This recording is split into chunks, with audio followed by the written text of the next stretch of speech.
Kalau kamu pikir kerjaan seorang sosial media spesialis itu cuma jadi admin Instagram, you are wrong. Aku pernah kerja sebagai in-house sosial media spesialis di sebuah brand, pernah juga kerja sebagai freelancer, dan sedikit pengalaman bekerja di digital agency, dan percayalah, 3 jalur tadi benar-benar berbeda dan tidak ada yang memberikan pekerjaan hanya sebagai admin Instagram. Dari 3 tempat yang aku sebutin tadi, ada satu yang cukup sering ditakuti oleh banyak orang, yaitu kerja di digital agency. Katanya sih karena kerjaannya banyak, lemburannya juga sering, dan deadline-nya pun hampir tiap waktu. Tapi apa benar seperti itu? Di video ini aku bakal cerita berdasarkan pengalaman aku sendiri, plus apa saja yang aku pelajari dari teman-teman aku yang saat ini sedang bekerja di digital agency. So, kalau kamu saat ini mau memulai karir sebagai sosial media spesialis, video ini wajib kamu tonton untuk wawasan supaya kalian lebih tahu lagi jalur mana yang sebenarnya cocok untuk kalian datangi. Halo semuanya, kalau kamu baru pertama kali melihat aku Arinda, aku adalah mentor di kelas sosial media spesialis yang ada di JJ Digital School.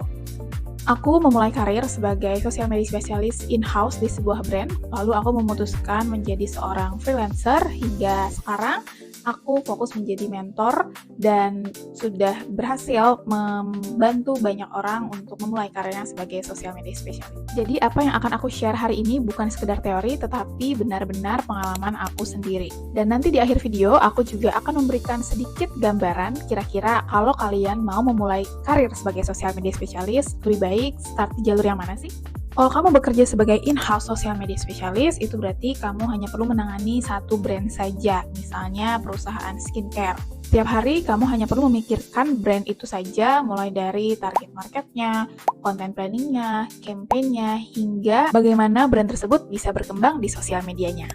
Yang aku suka dari bekerja sebagai in-house sosial media spesialis di sebuah brand adalah kita bisa benar-benar belajar mengenai bisnisnya secara lebih mendalam. Bukan cuma bikin konten, tetapi kita juga jadi tahu bagaimana sebetulnya sosial media ini bisa mendukung tercapainya tujuan perusahaan.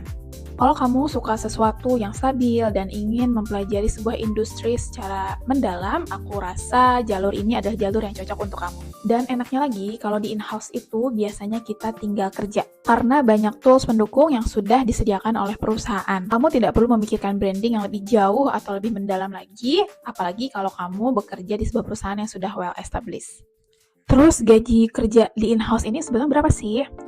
Di Indonesia biasanya salary-nya memang berbeda-beda ya, tergantung lokasi tempat bekerja, termasuk juga industrinya. Tapi biasanya kalau di kota besar dan posisi kamu mungkin masih baru, masih junior, itu akan start di angka 4-7 juta rupiah satu bulan. Kalau posisinya sudah middle, pengalaman kamu sudah cukup oke, bisa naik dari 7-12 juta per bulan. Bahkan jika sudah senior, tentu sudah bisa sampai di angka 20 juta juga per bulan. Kerja di in-house cocok untuk kamu yang suka stabilitas, yang ingin mempelajari sebuah industri secara lebih mendalam, dan untuk kamu yang memang mungkin ingin fokus hanya di satu brand saja. Setelah bekerja di in-house sebuah brand, aku akhirnya memutuskan untuk bekerja sebagai freelancer dan dunianya amat sangat berbeda. Sebagai freelancer, kamu bisa memilih mau menangani klien yang mana. Hari ini mungkin kita ngobrolin brand property, besok kita ngomongin skincare, lusa mungkin personal branding seseorang. Setiap hari selalu ada tantangan baru, dan yang paling aku suka saat bekerja sebagai freelancer adalah fleksibilitasnya.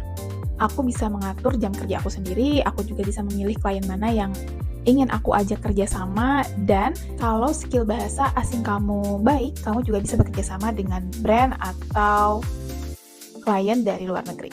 Tapi kerjaan seorang freelancer ini bukan berarti santai ya teman-teman, karena kamu dituntut untuk bisa mengatur berbagai macam klien sekaligus dalam satu waktu, berpindah dari satu industri ke industri yang lain, dan kamu juga tentu saja harus sambil mencari klien-klien baru. Dan yang tidak kalah penting, supaya siklus pekerjaan kamu ini lebih nyaman, kamu harus menyiapkan berbagai macam dokumen yang mungkin tidak disediakan oleh klien, seperti surat kontrak, invoice, scope of work, dan lain sebagainya. Nah, kalau ngomongin income, tentu aja income sebagai freelancer ini sangat bervariasi. Kenapa bisa bervariasi? Ya karena setiap bulan biasanya pekerjaan seorang freelancer itu berbeda-beda ya, dari mulai jumlah kliennya atau mungkin jumlah projectnya. Ada klien yang based on kontrak, ada juga yang based on project.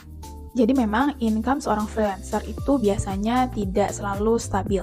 Maka dari itu kita harus belajar menjual jasa, mempromosikannya, dan tentu saja membangun networking kita seluas-luasnya. Selain itu, seorang freelancer juga harus punya modal awal. Kalian harus memikirkan biaya yang akan kalian gunakan untuk subscribe aplikasi, misalnya, atau membeli tools dan peralatan pendukung lainnya. Nah, bekerja sebagai freelancer ini cocok banget untuk kamu yang memang senang dengan suasana yang dynamic, ya, yang tidak terlalu suka stabilitas, suka fleksibilitas, suka belajar banyak industri, dan tentu aja untuk kamu yang sudah pintar mengatur waktu dan juga membagi pekerjaan dengan baik.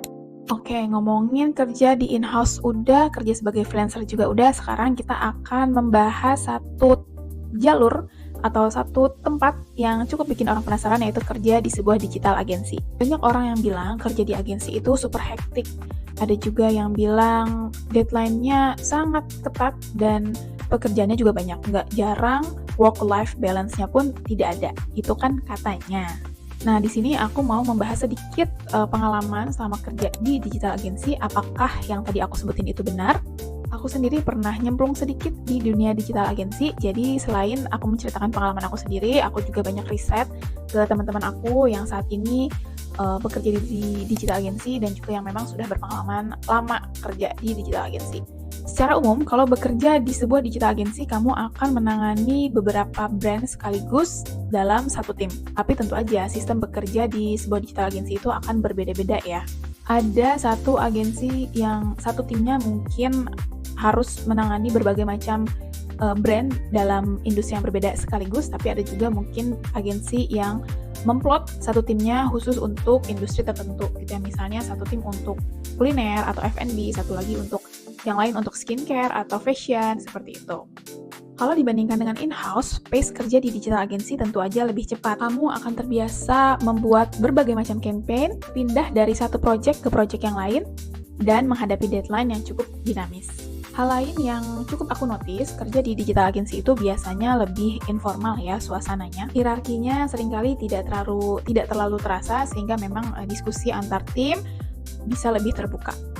Nah, maka dari itu, kalau kamu ingin kerja di sebuah digital agency, kamu perlu membentuk skill komunikasi dan skill presentasi yang baik, karena kamu akan sering brainstorming dengan berbagai macam tim, mempresentasikan ide campaign atau strategi campaign, dan juga menerima feedback, dan tentu saja menjelaskan mengenai strategi yang sudah kamu susun ke account team atau bahkan ke kliennya langsung. Jadi bukan hanya skill membangun kontennya saja, tetapi kamu juga harus punya skill presentasi dan komunikasi yang baik. Untuk sellernya sendiri tidak terlalu jauh dengan bekerja sebagai in-house, namun nilai lebihnya adalah kamu bisa terekspos atau kamu bisa mendapatkan exposure yang besar ke berbagai macam brand dan juga berbagai macam industri dalam waktu yang singkat. Untuk banyak orang, kerja di digital agency memang menjadi sebuah modal awal dalam meniti karir mereka ke depannya. Lalu, kerja di digital agency ini cocok untuk siapa sih? Tentu aja cocok untuk kamu yang senang bekerja sama dengan tim, menikmati lingkungan kerja yang cepat dan dinamis, senang belajar dari berbagai macam industri dan campaign, juga untuk kamu yang tidak takut menerima feedback dan senang sekali berdiskusi dengan berbagai macam tim. Supaya nggak pusing, ini dia ada table comparison dari ketiga pekerjaan tadi ya. Ada in-house, digital agency, dan juga freelancer.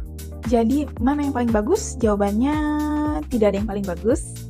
Semuanya tergantung tujuan karir kamu dan juga gaya hidup kamu. Kalau kamu senang sesuatu atau suasana yang stabil, mungkin bekerja di in-house itu cocok untuk kamu. Tapi kalau kamu mungkin ingin pekerjaan yang lebih bervariasi, ingin sesuatu yang lebih fleksibel, pilihan menjadi seorang freelancer bisa jadi pilihan yang cocok. Tapi rekomendasi aku sih, kalau kamu benar-benar masih pemula, aku sebetulnya lebih menyarankan untuk bekerja di in-house brand atau digital agency terlebih dahulu. Karena di dua tempat tersebut kamu akan belajar berpikir bagaimana menjadi seorang social media spesialis, membuat strategi, membuat analisa, dan juga bekerja sama dalam sebuah tim. Setelah fondasi kamu kuat, baru kamu bisa mencoba menjadi seorang freelancer. Percaya deh, sebenarnya pekerjaan seorang social media spesialis itu ada di banyak jalur. Seperti aku saja yang memulai karir sebagai in-house brand, lalu menjadi freelancer, bahkan sekarang bisa juga menjadi mentor. Semua jalur itu valid, yang paling penting adalah kamu membangun pondasi yang kuat terlebih dahulu. Jadi, mau itu kamu seorang freelancer, seorang in-house brand, atau bekerja di digital agency, semuanya tetap butuh satu pondasi yang sama, yaitu skill menjadi seorang sosial media spesialis yang baik. Apapun jalur yang kamu pilih, video ini sudah memberikan gambaran lengkap bagaimana real dunia kerja di luar sana. Kalau kamu ingin percepat karir kamu ke arah sana dan juga membangun fondasi kamu yang kuat, kamu bisa cek kelas sosial media spesialis yang ada di JJ Digital School. Di sana kita akan membahas semuanya lebih dalam dari basic hingga real case yang ada di industri. So, aku tunggu kamu di kelas ya.